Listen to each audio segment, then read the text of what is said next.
Hello friends, जैसा कि आप जानते हैं कि डेज़लिंग यूनिवर्स ऑफ ध्रुव की तीसरी कॉमिक्स महामानव आने वाली है।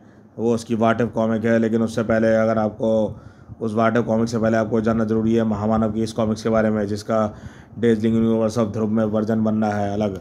तो उससे पहले उसको जानने के लिए हम पढ़ेंगे पहले इस महामानव कॉमिक्स को। तो पेश करते हैं आज सुपर कमांडो ध्रुव की एक शानदार कॉमिक्स महामानव। चैनल पर फर्स्ट टाइम है, चैनल को सब्सक्राइब कीजिए। महामानव देख सकते हैं, कॉर्पस्ट डायनासोर ध्रुव। महामानव महामानव सुपर कमांडो ध्रुव। मनुष्य अपने अधिक विकसित दिमाग के कारण ही पृथ्वी का श्रेष्ठ जीव है, लेकिन विकास अभी रुका नहीं है। विकास समय के साथ साथ मनुष्य का दिमाग और भी विकसित होता चला गया, और इसी विकास के अंतिम महामानव जो अपनी मानसिक शक्तियों से मौसम को बदल सकता है, तारों को हिला सकता है और किसी के दिमाग को भी अपने कब्जे में ले सकता है। इस वक्त तुम्हारा दिमाग मेरे विश में है लड़के, बिना मेरी इजाज़त के तुम पलकें नहीं छुपा सकते हो। ये सच कह रहा है, मेरा पूरा बदन जड़ हो गया आज। मेरा दिमाग मेरा ही कहना नहीं मानना। संसार का सबसे वीरान इलाका कोई है तो वह उत्तरी ध्रुव का बर्फीला इलाका, लेकिन यहाँ छुए बर्फ पर भी मानव के पैरों की छाप पड़ने लगी है, और इन पैरों में भारतीय पैर भी शामिल हैं। हमारे नेक्स्ट के लिए यह स्थान कैसा है? नारायण, बहुत अच्छा। यह स्थान थोड़ा ऊंचाई पर है कैप्टन सिंह। हमको दूर दूर सर्वेक्षण करने में काफ़ी आसानी होगी। देखिए कैप्टन, यह तो ग्रेफाइट है, यानी ज्वालामुखी का जमा हुआ लावा। हाँ, लेकिन मेरा ख्याल है कि इस समय हम एक मर्द ज्वालामुखी के ऊपर खड़े हैं। तुम ठीक कह रहा होगा, लेकिन यह ज्वालामुखी अब मर चुका है। दोबारा इसके फटने की संभावना शून्य है। हम अपना स्टेशन यहीं पर बनाएंगे, और शीघ्र ही एस्टिलिन टॉर्चों की जगह की तेज़ गर्मी बर्फ़ को पिघलाने लगी, और बर्फ़ की कठोर सतह लोहे गड्ढर बनने लगे। लेकिन ज़मीन पूरी तरह हिली। यह क्या हुआ? भूकंप तो नहीं आ रहा, लेकिन आने वाली मुसीबत भूकंप जितनी मामूली नहीं थी। उस मुसीबत का सिर्फ एक सिर था, और साथ में पूरा शरीर भी।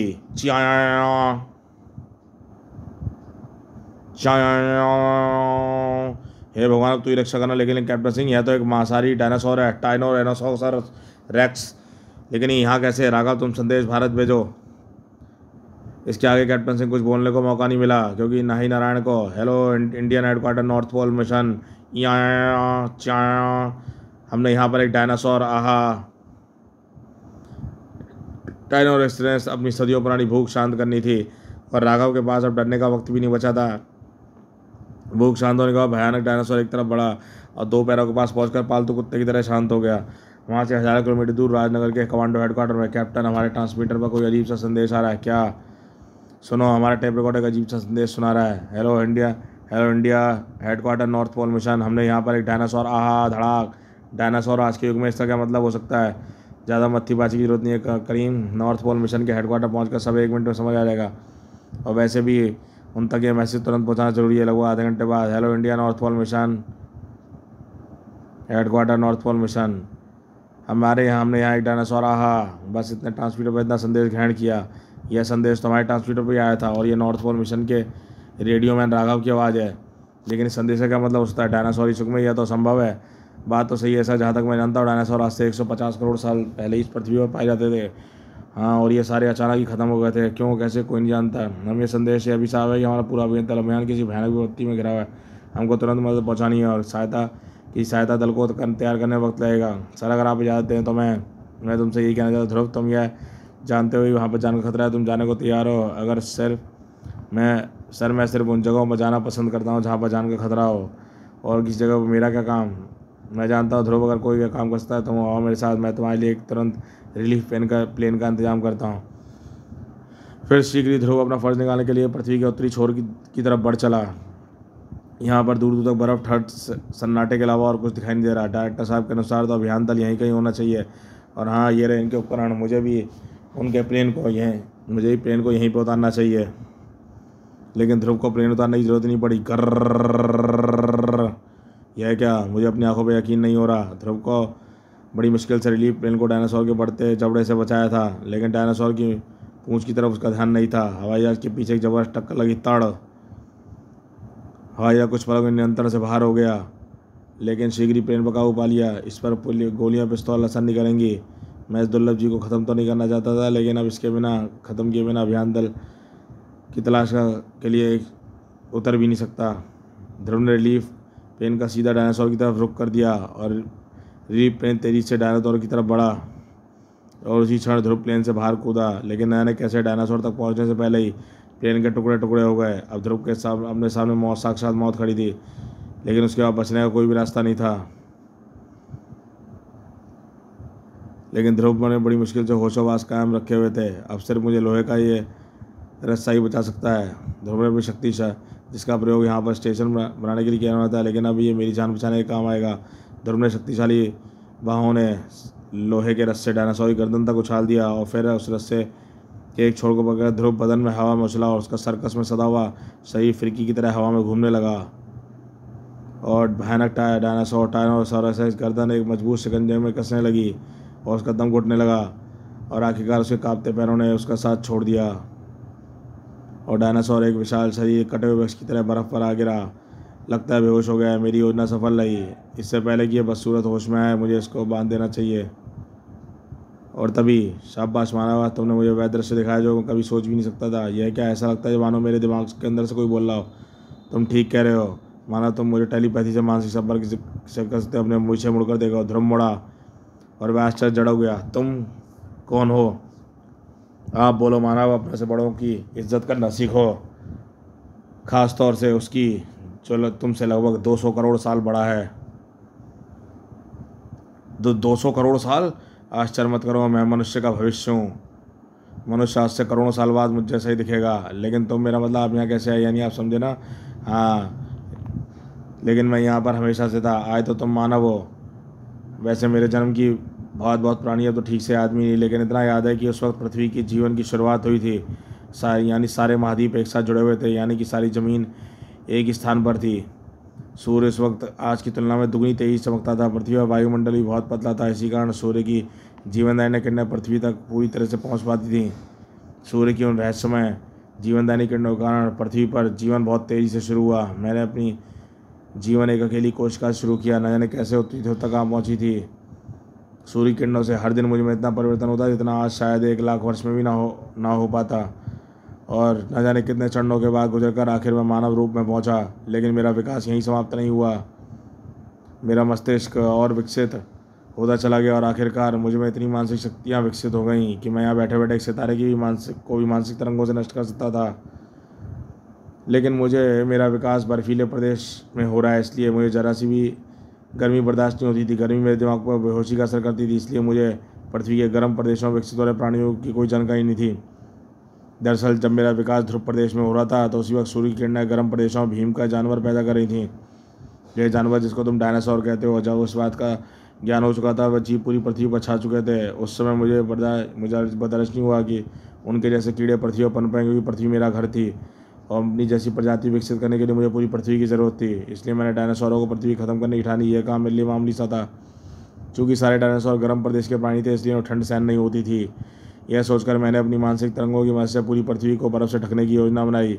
मैंने अपनी मानसिक तरंगों को केंद्रित किया और पूरी पृथ्वी को धीरे धीरे बर्फ़ से ढकने लगी। डायनासोर बिलबिलाकर इधर उधर भागने लगे, लेकिन वे जहाँ पर भी जाते उनको बर्फ़ ही बर्फ़ मिलती। वे सब कीड़ों की तरह आखिरकार एक एक करके मरने लगे और आखिरकार पृथ्वी साफ़ हो गई। मैं जानता हूँ कि उस युग को हम लोग हिम युग या आइस एज कहते हैं। तभी एक दिन मुझको एक दबा हुआ गोला दिखाई पड़ा। मुझे ये जानने की उत्सुकता हुई क्या है। मैंने उसे उठा लिया, लेकिन फिर क्या हुआ, उठा लिया और यह मुझसे गलती हो गई। वह गोला वास्तव में एक टाइनोसॉरस का अंडा था और न जाने कैसे वह जिंदा बच गया था और भटकते भटकते उतनी दूर तक आ पहुँचा था। वह मुझको अंडा उठाते देख मुझ पर तेजी से लपका घर। इससे पहले कि अपनी मानसिक शक्तियों को केंद्रित कर पाता, उसने जोरदार टक्कर जड़ी। फिर इस टक्कर चकराने लगा। फिर मैं मानसिक तरंगों को हमले के लिए फोकस नहीं कर पाया और अपने बचाव में भागा और घबराहट में एक बड़े गड्ढे में बदकिस्मती से गड्ढा एक ज्वालामुखी का मुहाना था। मुझ पर सिर की चोट और तीव्र गिरने का बेहोशी छाने लगी। लेकिन बेहोश होते होते भी मैंने अपने आप को मानसिक तरंगों के खोल में ढक लिया।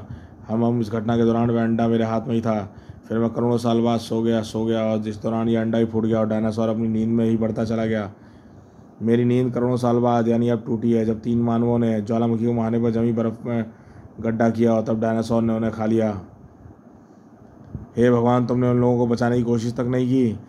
जब कोई छिपकली कीड़े खा रही हो तो तुम लोगों ने बचाने की कोशिश करते हो। यानी तुम्हारी नज़र में हम मानव कीड़े हैं। याद रखो, तुम भी मानव ही थे। तुम मानव ही तो कभी बंदर थे। लेकिन फिर भी तुम लोग बंदरों को मारने में कोई बुराई नहीं समझते। अरे अच्छा रहने दो। ज़रा यह बताओ कि तुम्हारे जैसा तीव्र विकास सिर्फ उत्तरी ध्रुव पर ही क्यों हुआ? पृथ्वी के अन्य भागों पर यह विकास क्यों धीरे धीरे क्यों हुआ? क्योंकि उत्तरी ध्रुव पर पूरे 6 महीने तक दिन रहता है मूर्ख, और इस वक्त सूर्य की लगातार 6 महीने तक पड़ने वाली किरण विकास की गति को लाखों गुना बढ़ा देती है। इसलिए मेरा विकास इतनी तेज़ी से हुआ। लेकिन मेरी बेहोशी के दौरान पृथ्वी पर पेड़ पौधे तेज़ी से बढ़ने लगे। इस तरह गैसें वायुमंडल में शामिल होगी, वायुमंडल घना होने लगा, और अब तो हालत ये हुई कि सूर्य की उन जीवनदायिनी किरणों का 99% भाग तो वायुमंडल के पार आ ही नहीं पाता है। इसलिए आज मनुष्य का विकास धीरे धीरे हो रहा है। लेकिन अब मैं आ गया हूँ तो मानव को चिंता करने की क्या आवश्यकता है? मैं तो अपनी मानसिक शक्तियों से वायुमंडल को फिर से इतना हल्का कर दूंगा कि पृथ्वी पर सूर्य की किरणें फिर से पूरी तरह से आ सकें, और फिर से विकास की गति फिर से तेज हो सके। लेकिन इससे तो मनुष्य दम घुटकर मर जाएंगे। मर जाने दो, जो प्रकृति की राह में रोड़ा आएगा उसको मरना ही पड़ेगा। पर एक बात तो बताओ, अब तक मैंने जो कुछ देखा उसके अनुसार मनुष्य ज़्यादा ठंड सहन नहीं कर सकते। तुम इतनी ठंड में बिना किसी गर्म कपड़े के कैसे खड़े हो? यह मेरी बहन श्वेता द्वारा बनाए गए इलेक्ट्रॉनिक यंत्र का कमाल है। लेकिन यह बात तो तुम मेरे दिमाग पढ़कर जान सकते थे। नहीं, मैं सिर्फ वही विचार कर सकता हूँ जो तुम सोचते हो। चूँकि इस वक्त तुम यह बात नहीं सोच रहे थे, इसलिए मैं ये पढ़ नहीं पाया। लेकिन बस, अब बातें बहुत हो गई। मेरी मानसिक तरंगों ने पृथ्वी का चप्पा चप्पा छान लिया है। मैं तुमको वहाँ भेजता हूँ जहाँ से पूरी पृथ्वी तक मेरे जागने की सूचना मिल जाएगी। लेकिन कैसे? मेरा हवाई जहाज तो नष्ट हो चुका है। मैं तुमको मानसिक तरंगों द्वारा तुम्हारा यान भेज दूंगा। अगले ही पल ध्रुव का जीवन का सबसे ज़्यादा आश्चर्य का अनुभव कर रहा था। इससे पहले कुछ समझ पाता हुआ अपने आप ही समुद्र की तरफ उड़ता हुआ चला गया। ध्यान सुनो मानव, अब सिर्फ 2 दिन का समय देता हूँ। इन 2 दिनों में तुम्हें यह बताना है कि पृथ्वीवासी क्या चाहते हैं, मुझसे सहयोग या अपनी मौत।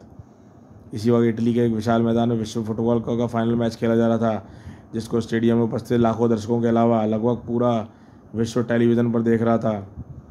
तब तक कोई अरब आंखों ने यह दृश्य देखा। इसके सामने फुटबॉल का रोमांच फीका पड़ गया। तभी एक आवाज़ गूंजी, विश्व भर के मेरे भाइयों और बहनों में भारत देश का सुखवासी सुपर कमांडो ध्रुव हूँ। मैं आपको ये सूचना देने आया हूँ कि जिस पर हमारी पूरी प्यारी पृथ्वी का जीना या मरना निर्भर करता है। ध्रुव की हर बात सुनने के लिए पूरी दुनिया हरकत में आई। इस लड़की की बात सही है सर, हमारे सैटेलाइटों पर ली गई फ़ोटो इस बात की पुष्टि करती है। डायनासोर को देखने के बाद किसी और छानबीन की जरूरत नहीं है। कुछ ही घंटों में संयुक्त राष्ट्र संघ के कार्यालय में इमरजेंसी मीटिंग बुलाई गई, जिससे लगभग सभी देशों के शासन अध्यक्ष उपस्थित थे।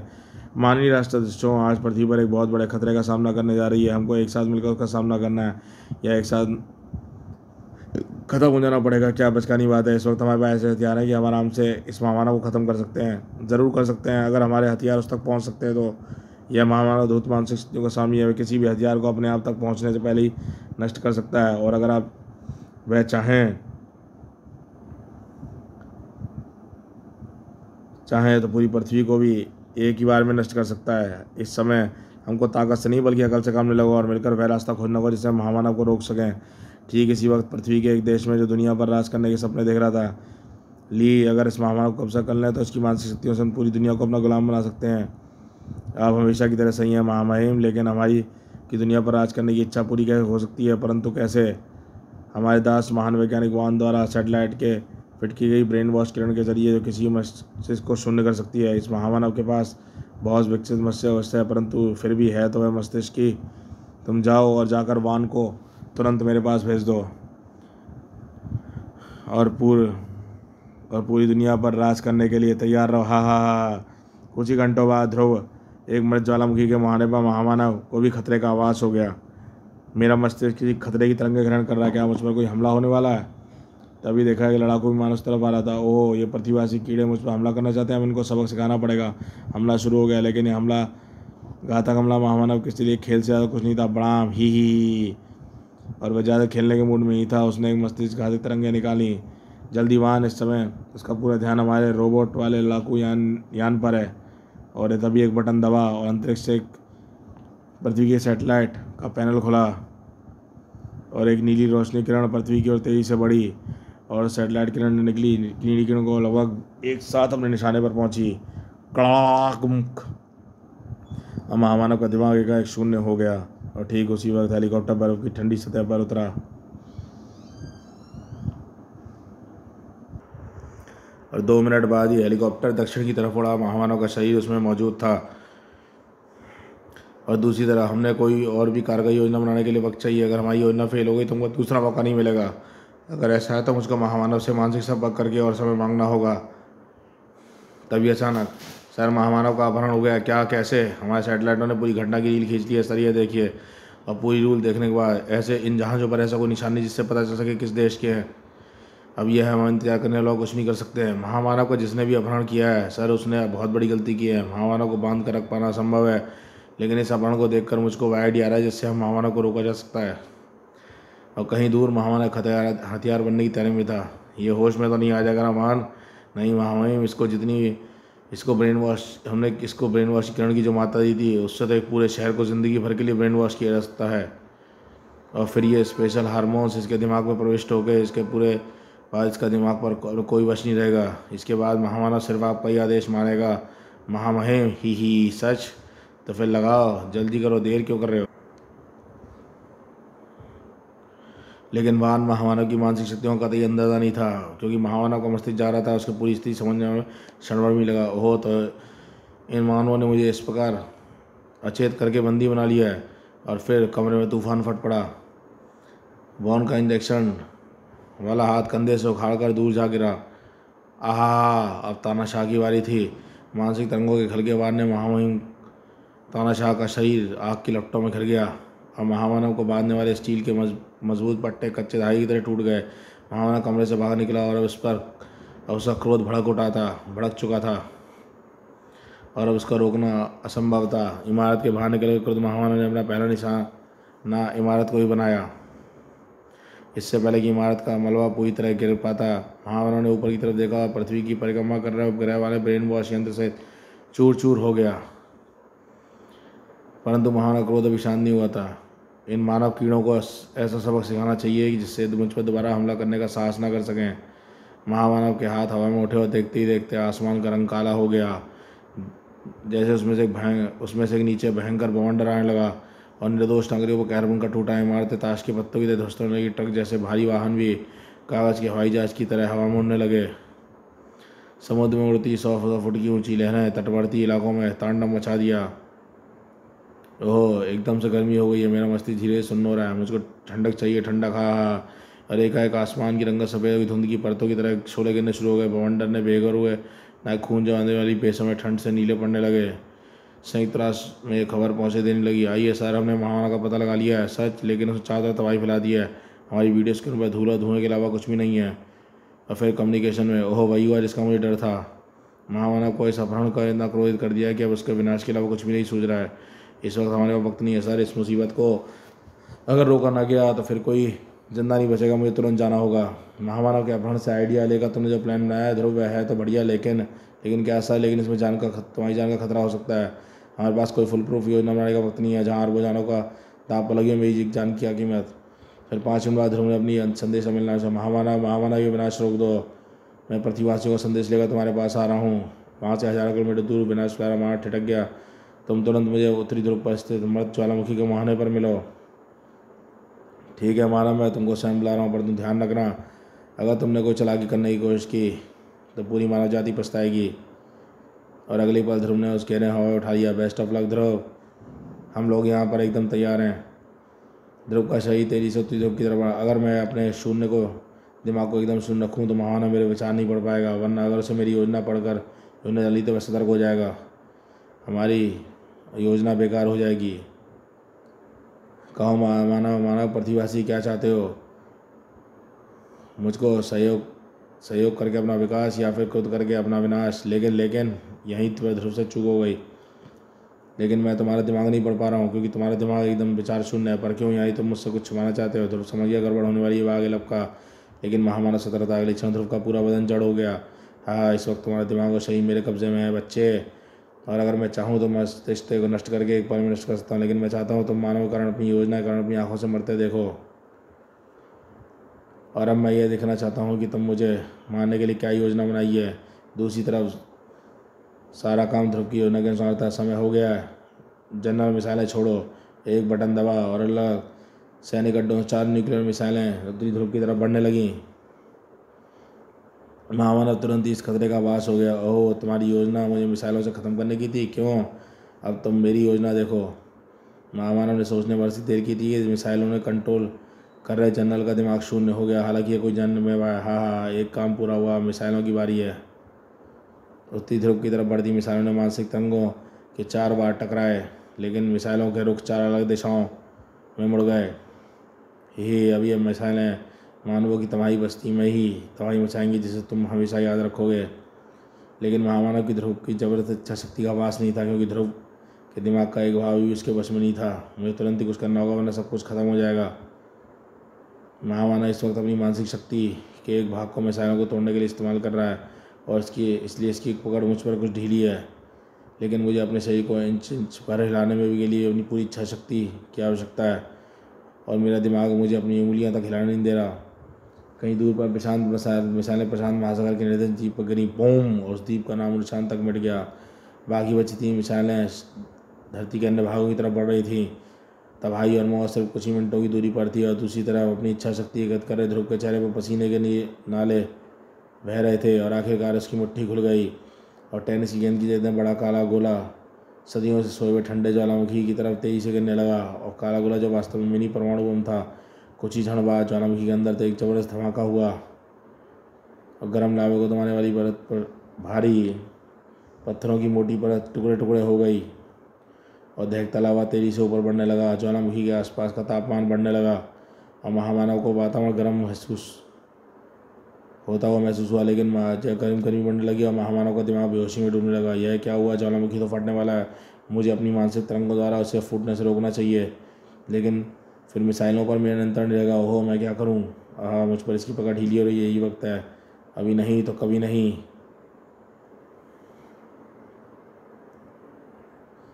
ध्रुव ने अपनी इच्छा शक्ति को एक बार फिर इकट्ठा करना शुरू किया, और मानसिक कैद से आज़ाद हो गया। और वक्त बहुत कम था। ध्रुव का हाथ तेजी से घूमा, और महामानव के पैर जमीन से उखड़ गए, और उसका शरीर एक बार फिर दहकते ज्वालामुखी में गिर पड़ा, जो करोड़ों वर्ष पुराना दृश्य दोहराया जा रहा था। महामानव के दिमाग पर छाई बेहोशी और गहरी होने लगी, परंतु इससे पहले कि इसका पूरा मस्तिष्क बेहोशी में होता, उसने अपना को शरीर को मानसिक सुरक्षा कवच पहना दिया, और उसी क्षण ज्वालामुखी फट गया, और एक जोरदार धमाके के साथ पृथ्वी गर्भ में हजारों टन पत्थर और राख आकाश में उड़ सके। गड़र। महामानव का बेहोश मगर सुरक्षित हजारों टन भारी पत्थरों के नीचे दब गया, और उसको ऊपर ध्रुव से मानव जाति को तो बचा लिया, परंतु उसका स्वयं बच पाना मुश्किल था। और कहीं और कुछ मिसाइलें अपने उसके निशाने से कुछ क्षण दूर थीं। तभी मिसाइलों के कंट्रोल पैनल पर दिमाग महामानव की मानसिक कैद से आज़ाद हो गया। जनरल, तुम क्या कर रहे हो? हमारी 3 मिसाइलें लंदन, मॉस्को, दिल्ली की तरफ बढ़ रही हैं। सॉरी सर, मेरा दिमाग मेरे वश में नहीं था। मैं तुरंत मिसाइलों को अंतरिक्ष की तरफ मोड़ देता हूँ।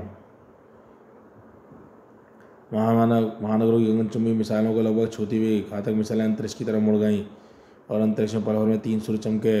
बूम बड़ाम बूम बड़ाम। अब पृथ्वी सुरक्षित थी, लेकिन ध्रुव नहीं। उत्तरी ध्रुव की दहकता हुआ लावा बर्फ़ को भाप की तरह बदलता हुआ ध्रुव की तरफ बढ़ रहा था। बर्फ़ की मोटी सतह पतली होती जा रही थी।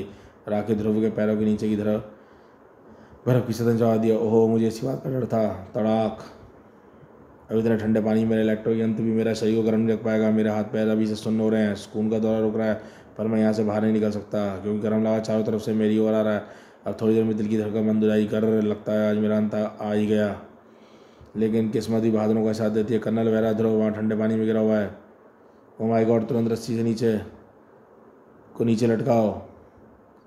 और ध्रुव अपनी आधी चेतना में ध्रुव को महसूस हुआ 2 हाथ उसकी सरदारी निकाल रहे हैं, और 5 मिनट बाद गर्मा गर्म कंबल में लुटा ध्रुव गर्मा गर्म कॉफ़ी की चुस्कियाँ ले रहा था।